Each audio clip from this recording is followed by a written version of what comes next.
Ladies and gentlemen, I call to order the July meeting of the City of Oxford Planning Commission. Commissioners, you have the agenda before you. Please note that case number 3219 is withdrawn and 3239 and 3240 have been postponed. Are there any other changes or additions to the agenda? Hearing none, is there a motion to approve the agenda? Motion to approve. There is a motion to approve. Is there a second? Second. All in favor? Aye. Any opposed? All right. Are there any changes or additions to the minutes from the June 9th meeting? If not, is there a motion to approve the minutes? A motion that we approve the minutes is written. Motion to approve. Is there a second? Second. Second. All in favor? Aye. Aye. Any opposed? All right. Ben, do we have a staff report this evening? I just wanted to I just want to make sure that the commission is aware that we had one of our former members was elected to the Mayor and Board of Aldermen, and Aaron Smith, and so we're appreciative of her time and efforts on this commission, and we expect great things to happen with her being on the board. Also, you may notice that Commissioner Milam is no longer with us. His term came to an end, and we appreciate all the sacrifice and service that he made to the city of Oxford.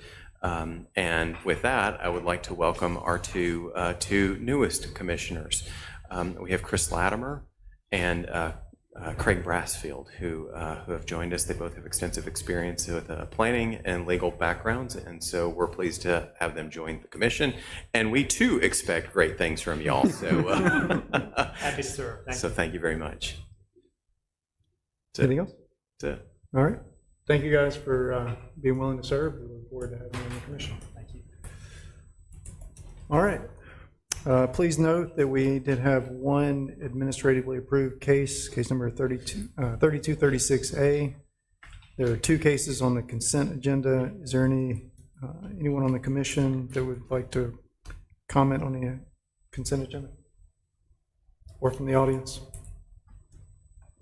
If not, is there a motion to approve the consent agenda? So moved. Is there a second? All in favor? Aye. Any opposed? All right. That brings us to our first public hearing, which will be case number 3241. Charter Road Hospitality has filed a request for a variance from section 3.2.18.2 retaining wall height for property located at 130 Slack Road. Robert? All right. Subject property is about 0.7 acres in the Tallahatchie Oxford Baptist Association subdivision, and it's located between Slack Road and University. The applicant is seeking to construct a roughly 14,000 square foot, 3-story office building. The site plan is still under review by staff. This request is to allow retaining wall height of more than 4 feet in a front yard. This property has frontage on both Slack Road and University, and the applicant is requesting the ability to construct a wall with a maximum height of 6.73 feet on the University side, which is a variance of 2.73 feet. The applicant states that the lot tapers significantly from west to east, reducing from about 162 foot on one side to 62 foot. University varies from 15 to 20 feet above the site, and Slack Road also falls off approximately 12 feet along the site frontage. Additionally, the University Avenue right-of-way between the roadway and the property is already quite steep, more than 3 to 1, meaning that you can't really do any more grading work in there to help ease out the slope. The wall would be internally facing to the site and would only be visible from the site as the proposed building would obscure the view from Slack Road. Staff sees sufficient hardship between the topographical issues and the irregular lot shape and does not see a public harm in this request. For those reasons, staff recommends approval of the requested variance with the 3 conditions that are in your staff report. Thank you, Robert. Any questions from the commission on the variance?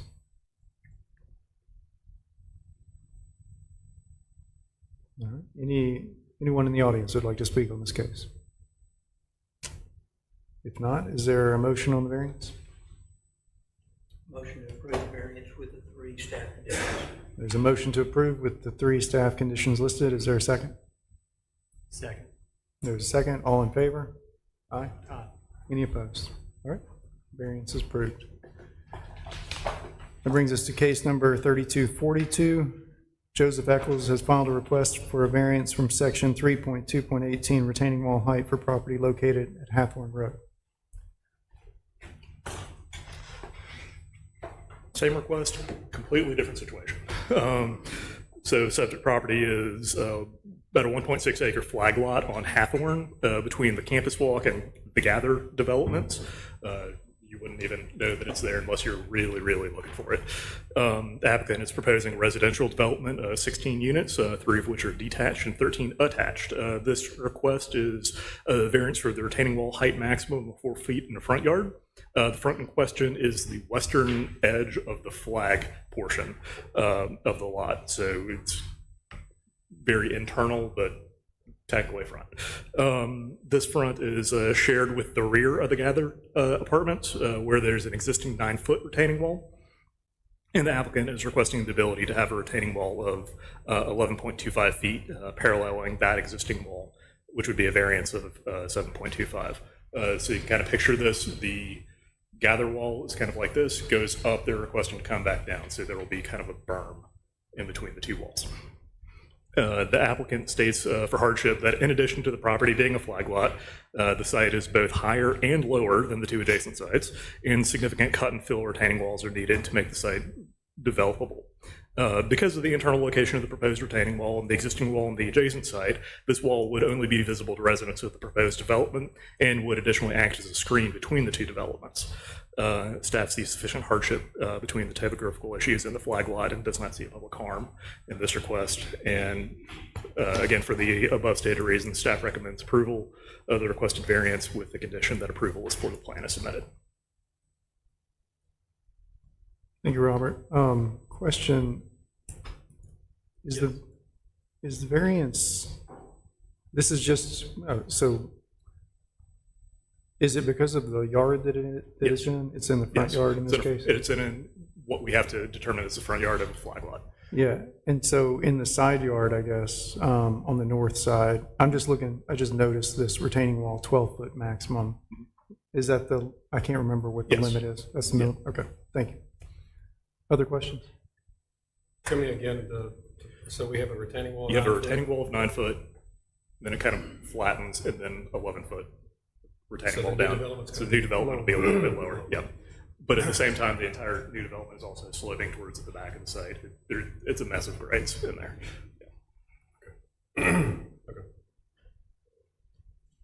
Other questions?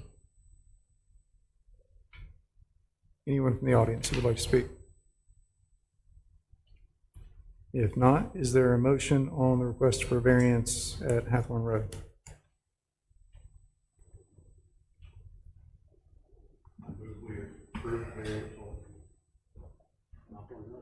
All right. And that's with the yeah. Yeah, there's one condition, approval for the plan is submitted. There's a motion to approve with staff condition. Is there a second? Second. All in favor? Aye. Aye. Any opposed? All right. Next case is at the same property, case number 3243, request for site plan approval for the property at Hathorne Road. All right. Same property. It's a residential development proposed 16 units, 3 detached and 13 attached. Suburban multifamily regulates residential density at 32 bedrooms an acre. 84 could be allowed, and the resident has proposed 48.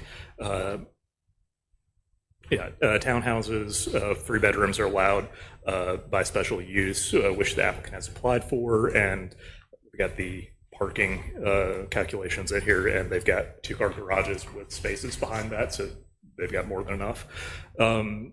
Attached and detached units in suburban multifamily are allowed to be up to 38 feet tall. To the midpoint of the roof, it is 37 foot 8 inches. So they're good there. They're good on impervious coverage by 0.01.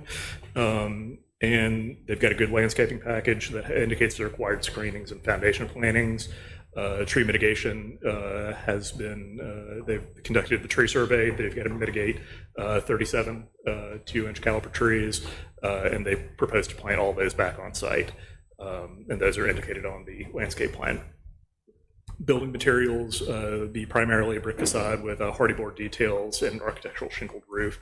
If you know the Astoria development on Molly Bar, this will be very similar architecture to that. Engineering has comments related to access, water and sewer, and stormwater management. And staff recommends approval of the requested site plan for Hawthorne Townhomes with the 6 conditions that are listed in your staff report. And Paul's here if y'all have any questions. All right. Thank you, Robert. Questions from the commission? Fire department good? Fire department's good. Gonna be tight, isn't it? It is, but they've got a little turnaround T in that. Hammerhead, which is standard design for those type of spaces for them to be able to do it. This is a question for engineering. Y'all guys, what comments are y'all looking at right now specifically? Because you may already be dealing with the questions that I've got. Really, the only thing that remains is just the final approval of the stormwater management plan, the water and sewer, everything's good. That's what I was, so these calculations, they may not be final, but there were some that were wrong, and in general, the overall concern was the flow of the water. I mean, there's some pretty tight percentage drops that we're gonna have. So Paul, have these calculations, have they changed, I'm assuming?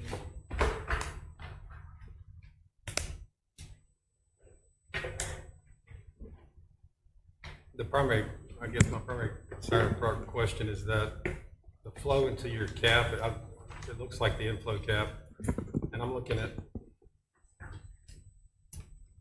C-107, the storm drainage plan. So the 15-inch going in there, it's supposed to go in, it looks like, at 439 and a half. 436, excuse me.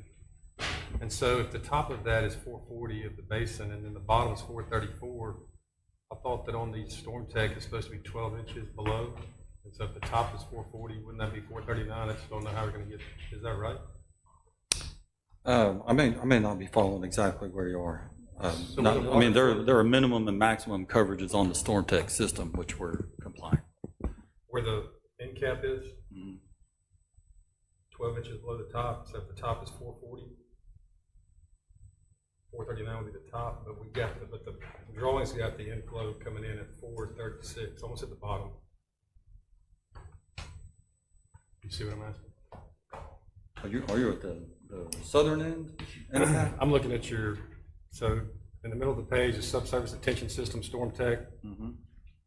and then your DSX, your grade inlet, coming in right there, the 15-inch. Okay, yeah. So that actually is that pipe from the west, the 10-inch that's coming in to 439.50, that is actually coming into a grade inlet that's in the street, and then that grade inlet collects the water from the pipe coming from the south and from the west, and then that discharges through the end cap of the storm tech system. The 15-inch. The 15 does, right. So the So the 15 10-inch combines with the 15 plus any surface water that hits that grade inlet. And then that combined water goes into the storm tech system.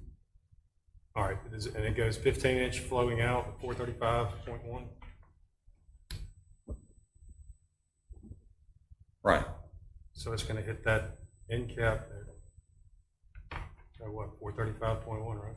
So our bottom of our tank's 434, top's 440. See what I'm asking? Looks like it's coming in really low. And that's the main, that's taking all the rest of this drainage from the whole site into that one inlet right there. It's pretty important, right? I'm Yeah. asking, No, I see mean, it this is a typical design. I mean, it's coming into an isolation chamber that's that west side that's hatched a little differently. That's intended to capture kind of first flush sediment, oils, those kind of things as the runoff enters it. But yeah, I mean, entering those storm tech systems close to the actual flow line of the interior of the chamber is a typical design. So I take the question to be the elevations of the inlet, is that right? Yep. Of the inlet pipes. So could we just ask that engineering take a look at those elevations and confirm them, please? Thank you. Anything else? I don't see how it's gonna work. Well, As long as engineers are good, I've raised the point, that's my job, so you guys got it? all right. That's all I got. All right. Other questions from the commission?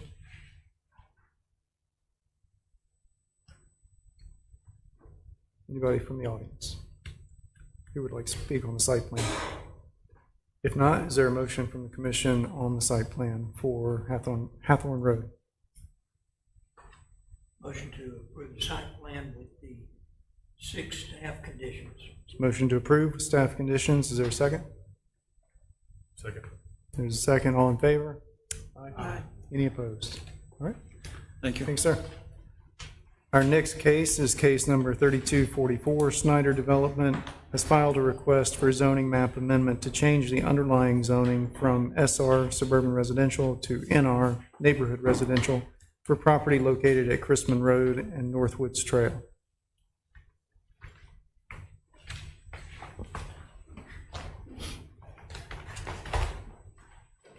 Thank you.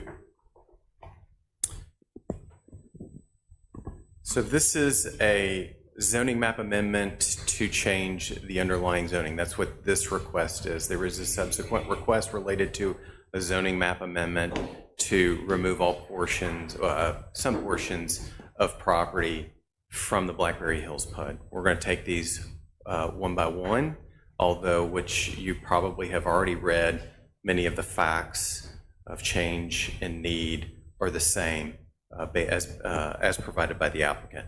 So the Blackberry Hills Planned Unit Development received its initial approval in October of 2005. It was annexed into the city of Oxford in 2006, underwent an amendment in April of 2012. Development to date has primarily focused on residential uses, though the plan also designates certain areas of mixed-use purposes. And in fact, some of those uses actually have been constructed and are currently operating. Substantial progress has been made along Molly Bar Road and adjacent northern sections, featuring a combination of attached and detached homes in both cottage and townhome designs. In contrast, the southwestern sections of the property remain largely undeveloped. The zoning established for this PUD aligns with the approved plat, supporting a blend of residential options and commercial mixed-use spaces. In 2012, only approximately 39 residential units were constructed in the Grove Hill condominium development on the property, then owned by Alumni Properties. And a new developer, Chance Properties, approached the city to not only amend the Alumni Properties portion of the Blackberry Hills PUD, but also to add an additional 20 acres to the north side of the original PUD. The proposed modification introduced changes to the PUD plan that enabled the Highland Square development, encompassing all existing development in the area. This included additional detached homes, duplexes, townhomes, multifamily residences, some of which incorporated commercial mixed-use spaces. And more recently, in 2022, the Rowendale Residential Common Interest Development was established. Many of the homes previously leased by a single entity were sold individually. In this request, the applicant is seeking a zoning amendment to change the underlying zoning of suburban residential to neighborhood residential for approximately 10 acres in the northeasternmost portion of the PUD. The applicant is also seeking a subsequent amendment, subject of case 3245, to remove all of the Rowendale property and the northeastern 10 acres from the Blackberry Hills PUD. So as typically we outline, we have the state requirements for rezoning. The applicant in their application did provide comments related to what they believe are the change and the change in the character of the neighborhood and the need as outlined by state requirements. The applicant believes that the surrounding property has experienced significant changes due to the various developments and infrastructure improvements. The proposed dissolution of the Blackberry Hills PUD is a critical change that allows the property to be aligned with its intended future land use under the traditional neighborhood development plan. Additionally, nearby new developments such as Colonnade Crossing, the Lamar Sullivan, says the Lamar Sullivan's Marketplace, but it's actually in Colonnade Crossing. All right, the Lamar Colonnade Crossing Sullivan grocery store, 25,000 square foot grocery store within 1 mile of here, which is in Colonnade Crossing. The pending Chickasaw Creek development, approximately less than 0.1 miles away, and reflecting the increasing demand for residential and commercial development. Blackberry Hills PUD was never properly created, as has been documented multiple times to staff and attorneys under Mississippi law. It has been problematic and ambiguous, and there have been multiple attempts to understand it by staff, owners, and developers since its inception. Even the prior owners did not know what they had or what could be done. Removing all 220 Rowandale parcels and the 10 acres from the PUD allows the city and the new owner to work together without complication or ambiguity on who can do what. Upon successful rezoning, the removal of upon successful rezoning and removal of the Rowandale the Rowandale and its adjacent subject property from the existing PUD, the Calicut parcel will be the only owner left in the Blackberry Hills and unencumbered to work with the city planning department and aldermen to develop a new PUD document and plat without interference. I do want to point out that there is a small parcel that's in the 10 acres that's owned by the Fitz family that is not a part of this request. So while it will also be a portion of property that is controlled by the Calicuts, for whom you've received a letter that I handed out to you before this, there is a small piece of property that's about, let's just say, half an acre. It's a little less than half an acre that would still be, still have the underlying zoning designation of suburban residential. We do anticipate that there would be a subsequent application made. We have received word that that's something, but that would be a subsequent request that would have to come before this commission. So while it does, the application does state that Calicut, Mr. Calicut would be the only parcel that would still be in Blackberry Hills PUD. That's not necessarily true, because the Fitz property would still be a part of the Blackberry Hills PUD and would also have the underlying zoning of suburban residential.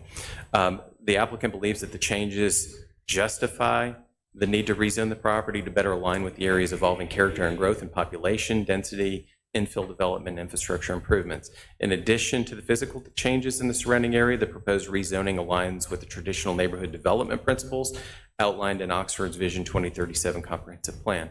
The plan encourages higher density, walkable, and connected neighborhoods that blend housing types and are located near commercial services and schools. Proximity of the subject property to infrastructure improvements such as the roundabout at Molly Bar Road, the new OUT bus stops, the new commercial services at Sullivan's Marketplace, and the nearby Chickasaw Creek attached condominium development make this rezoning particularly suitable. The comprehensive plan emphasizes connectivity and proximity to the commercial amenities, as well as the public need for housing to accommodate Oxford's population growth, particularly from the University of Mississippi. The rezoning to neighborhood residential helps fulfill these objectives by enabling higher density residential development that supports Oxford's sustainable and compact growth goals. We also provide a section for instances where there's a mistake. Typically, we believe that that is like a Scrivener's error, and I think within the past maybe couple of years, Oxford, the Planning Commission has actually seen one of those where there was a different legal description that was filed for a piece of property that was zoned, and that was ultimately corrected because we believe that was a mistake. Nonetheless, we brought that before you for consideration.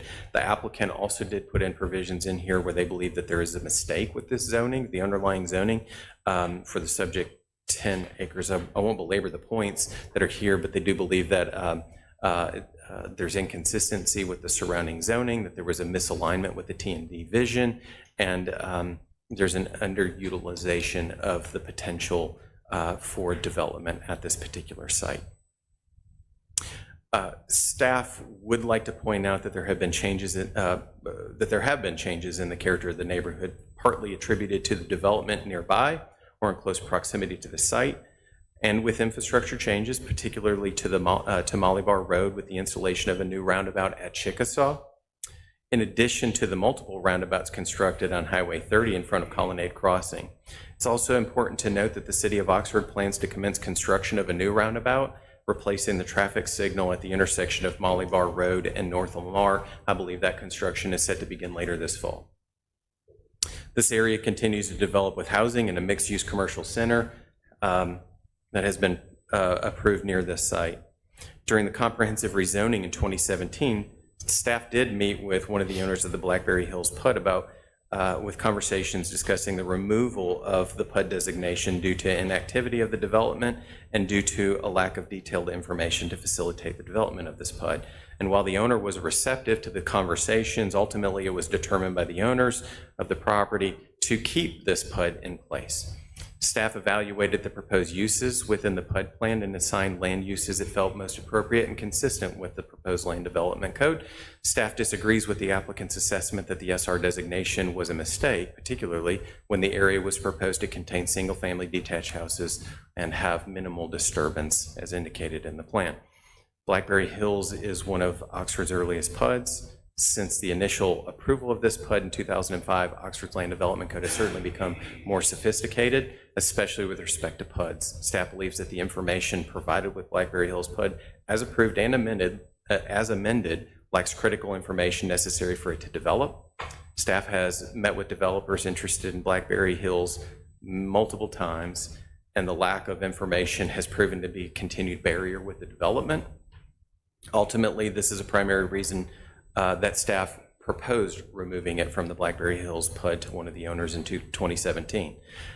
The proposed change in use will facilitate additional density. The building types that are not otherwise allowed in suburban residential, particularly a duplex, triplex, quadplex, and also townhomes, those would be allowed with this rezoning to neighborhood residential. Additionally, this does allow for an increased density of 9 units per acre, whereas suburban residential would allow approximately 6. This zoning is consistent with the surrounding area. As the community has seen over the past few years, there's considerable demand for and need for housing in Oxford, especially as Oxford has grown, as too we have seen sustained enrollment growth at the university. Staff does believe that there's sufficient change in need to recommend or to support the rezoning of this property as requested. With that, I do want to remind the commission that in instances of rezonings, y'all are a recommending body to the Mayor and Board of Aldermen who ultimately make the final decision. So your recommendation tonight will inform the Mayor and Board of Aldermen on however they vote. I'm happy to entertain any questions that you have. It seems that the applicant's representation is here and could answer any questions that you might have, or they might have a brief presentation. Thank you, sir. Ben, just a quick recap and tell me if this is all right. So we've got a small parcel, smallish parcel at the northeast corner of a PUD that was created in 2012, plus or minus. And the PUD is thin on specification, the master plan for the PUD, correct? And in 2017, when we did comprehensive rezoning, the issue was broached to remove the PUD because of the lack of specification on what the allowable development was. They opted to keep the PUD, and to try to match what materials we had, staff selected what looked like the nearest zoning specification for the underlying zoning, correct? That's correct. Okay. Thanks, sir. Would the applicant like to speak? My name is Jeff Williams. I'm representing the Snyder Group. I don't have much more to add. Ben covered it pretty well. I've been working on this Blackberry Hills since 2011. I'm the one that wound up putting the drawing together that is now record, which was a joint effort between myself and the current planning director at the time, and it was a struggle because the only record that was there of Blackberry Hills was an 8.5 by 11 photocopy, and so it was kind of a struggle to get it in there.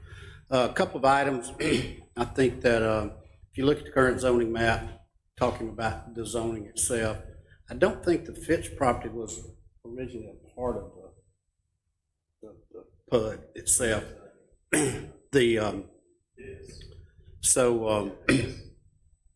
Anyway, that parcel, the 10 acres we're going to try and get approved, it kind of stands out on its own as an SR right now, and so we feel like that with all the things that being mentioned, all the development that's taken place, all the changes, infrastructure changes, we feel like that it's only right that it become an NR and come consistent with the surrounding neighborhood. Thanks, sir. Questions from the commission?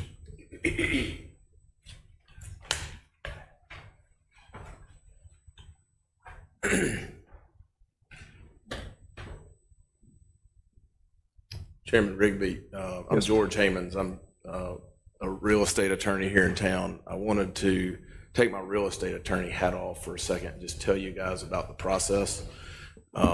Because I graduated in 2006 from law school and had worked on this property as a law clerk in 2005 for BMT, which was Bill, Morgan, and Tom. Morgan Freeman, Tom Howarth, and Bill Luckett and Tom Howarth. That's where BMT. Those guys never really intended to build structures. They did this as a land play and an investment together, and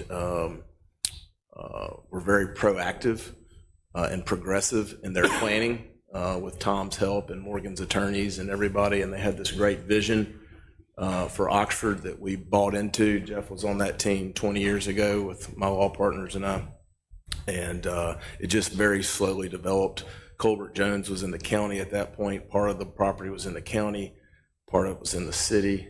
Arguably, everybody here from Tim Acres on back was doing the best they could. Development was on fire. Eli Manning had just left, and this PUD concept came up, and nobody really knew what it was. And we had to do a lot of research over the past 11 years and since 2012 to figure out what was going on. For instance, one of the things on this property is called a villa cluster. You can develop a villa cluster, but I challenge you to Google that or search it in our code. It doesn't exist. So we have no really way of understanding what was intended because the PUD documents are incomplete. There's not a governed PUD agreement other than a map or a plat, and we don't even have much evidence that all the PUD owners actually participated in, were provided notice of, or consented to being included in the PUD.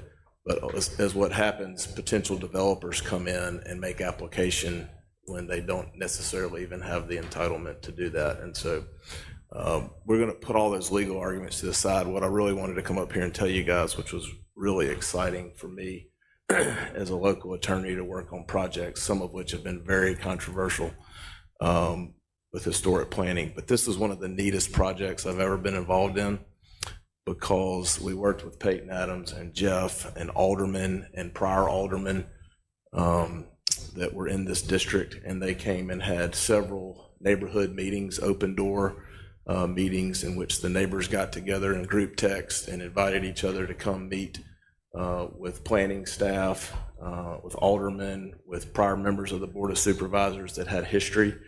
And we had milk and cookies and coffee and tea at Miss Fitt's house on several occasions.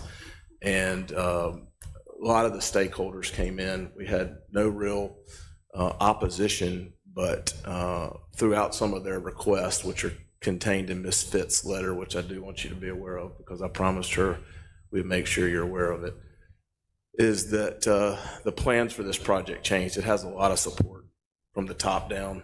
And a lot of that was because of the intended use was to solve an immediate housing crisis for graduate and other campus-related entities. If you have a visiting professor that wants to come to town and they can't afford the rent, then potentially there's ways to address that with a master lease type situation. But in those meetings, some of which were 2.5 hours, we worked with all the neighbors. And they have sent in letters from Andy Callicutt to Beth Fitz to Frank Wood, who's an attorney. They're all homesteaded. Those last two are homesteaded on Chrisman Drive, and we have their full support for the rezoning and the removal of the PUD, and have worked with them. And it's just been a very enjoyable process to have that work like this. A lot of rezonings are very controversial, and people are here from the audience that just don't, you've got the NIMBY thing going on, and this is not one of those projects. So I just want to make sure you guys knew that because I think that's pretty rare in these instances, but it was a real pleasure to be involved with that. And I really do think, regardless of the legal position on the PUD, that this will free up the city and the Callicutt group to work together to design what will work in this old PUD regime. And they are spending a lot of money to update and actually create a PUD document that will work with these guys and work with the city and, you know, take a square peg and put it in a round hole and fix it. So ultimately, they're getting 3 more units per an acre. The neighbors are good with it. They're going to work with you guys again after approval on site plan to make sure the roads and all those things are proper, and they're even donating a lot of right-of-way to make sure Christmas gets widened at that time. But that's just some of the backstory you don't know unless you're sitting on Christmas Drive after church on a Sunday a couple of times. So, Thank you, sir. Yeah. I appreciate that, and I appreciate the milk and cookies approach. Any other questions from the commission? I just want to make one quick statement, Yes, just sir. since George brought up the letters. You do have a copy. I handed you a copy of the letter we received this afternoon from Mr. Calicut. And then in the staff report are 3 letters of support for the rezoning. So those are part of the record. Those are the only communications that we have received. Okay, thank you. Anyone from the audience who would like to speak? There are no further questions or comments. Is there a motion on the zoning map amendment to change the underlying zoning from suburban residential to neighborhood residential? Again, this is a recommendation to the Board of Aldermen. Move approval based on sufficient evidence of change in need. We have a motion to approve based on a finding of change in need. Is there a second? Second. Second, all in favor? Aye. Aye. Any opposed? All right. The next case is also a rezoning. This would be to remove the property from the previous case from the planned unit development. Ben, do you have more to add for that? Just the only other thing that I would add would be, since this is specific to the PUD, not the underlying zoning, and George made mention of it a moment ago about the differences between, you know, the PUD and some of the things that are certainly lacking with this, the PUD. Overall governance structure. So if you have what we have found in some of Oxford, some of the other PUDs in Oxford, where you might have multiple developers, competing interests can create challenges with trying to achieve the overall vision of the planned unit development, right? And so if you have differences and different views, and there's not an overarching,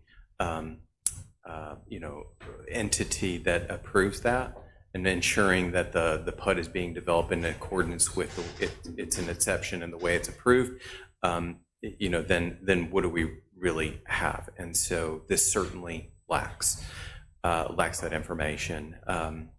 In addition to, when you look at the PUD plan as it stands right now, it does have, as George mentioned, villa clusters.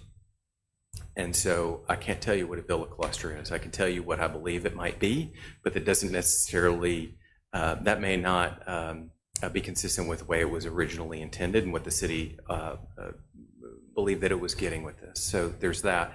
Additionally, it talks about densities. They vary in some of the tracts. Densities vary. And so I can't tell you if that means that you could have 200 units there or if you could have 6. So the information is certainly lacking with respect to those elements. And in addition to everything else that we've already stated, we do support the removal of this as we tried to move forward in 2017.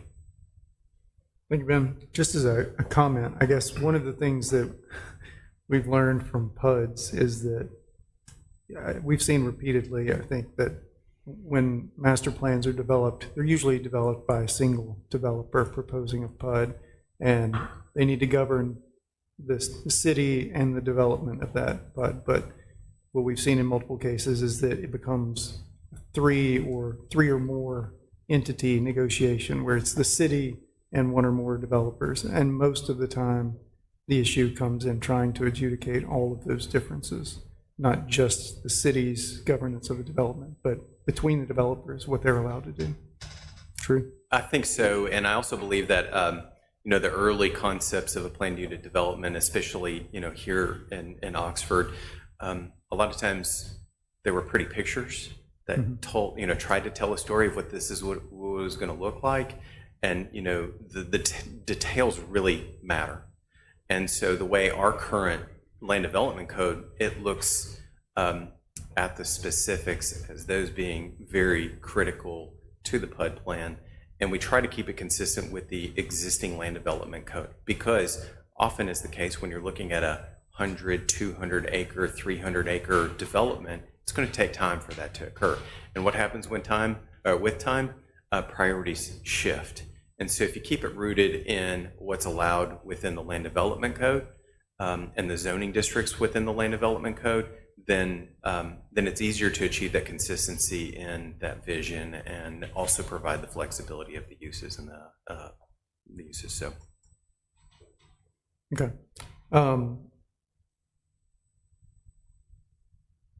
Just one procedural question. So we've recommended that the underlying zoning be changed, but that's purely a recommendation. correct. And that'll go to the board. And then we will recommend approval or denial of removing it from the PUD, and that will be considered independently as well by the board, correct? Correct. Okay. Questions on proposal to remove the property from the PUD? Do we know what a viliculture is? No, sir. No one does. And it's in the PUD document. It's not in the land development code. I've been asked that question by multiple developers. Who drafted the original PUD documents? There's a map and a plat, like Ben said, people didn't really understand it. Now, Calicuts are spending a lot of research, a lot of time working with MERS and design teams. You guys have been documented. They're pretty much that. It's like condo docs, right? Back then, everybody could do a condo declaration. That may be George's way of saying it was partly them. That was a very, very advanced design team. Really business work document. All right. Understood. I do have a question. So, Ben, a question for you. Like, I understand the change in need test as applied from going from SR to NR. But kind of from your standpoint, articulate how the change in need test would apply to the removal of the PUD. Because are we, in essence, needing to get comfortable with the neighborhood becoming less PUD-like? Less what? PUD-like. I mean, because we're removing a PUD, and so is the neighborhood transitioning away from a PUD proposed layout? Yeah, it's a great question, Chris, and I think it, my response would be it's similar. It's similar to the underlying zoning in the change of character, but you also have to look at the fact that this portion of property is on the east side with respect to the Fitz property, but those two parcels are the only portions of property that remain undeveloped east of, I guess, Rowendale, right? And so, and if you look at what has taken place in that area and what was designated as part of the PUD, there were some single-family detached homes that were, to be proposed. If you look at the area that surrounds it, it certainly, I believe, has changed, even with new development and infrastructure improvements in the area. And I think absent the governance structure, the elements that we would ordinarily have as part of the PUD document that are certainly lacking, I think it's challenging for that property to ever be developed by a developer, which is why it hasn't been in so many years. And so I do believe that there is a lot that has changed, and there may be a lot that changes with the PUD west of Rowendale, but I think it makes it even more difficult for this because it's disjointed.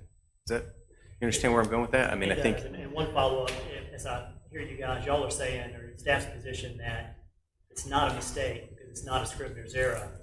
It just hasn't worked, but it was perhaps well-intended at the time, but it doesn't work now. I think that's a fair assessment.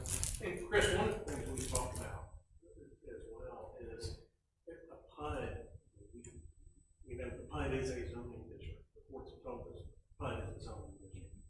They told me it's a PUD. But it's also one of those situations things where, because it's supposed to be governed by a master plan, and it's supposed to be developed in a uniform or unitary type of way, that when it's no longer doing that, and it hasn't been for some years, that's a change in the area as well, that you don't see from other zoning districts, because other zoning districts are, they're multi-use, they have more utility than something that's designated as the PUD is. One of the things that I've compared it to in my mind is, we have a zoning designation for institutional uses that covers some types of public buildings and things like that. But if the public property is disposed of, if it's no longer used for that public purpose, we wouldn't keep that zoned institutional forever, because the nature of the use of that property has changed. So there are a couple of little quirks that we've got in the zoning code like that when they're just not used in the way they were, it doesn't just go back to, well, but that can still be used for single family housing or multi-family housing or whatever. It's not being used that way. Thank you all for that clarification. Any final questions? Anyone from the audience who would like to speak? Hearing no further comment, is there a motion on the request for zoning map amendment to remove the property from Blackberry Hills planned unit development?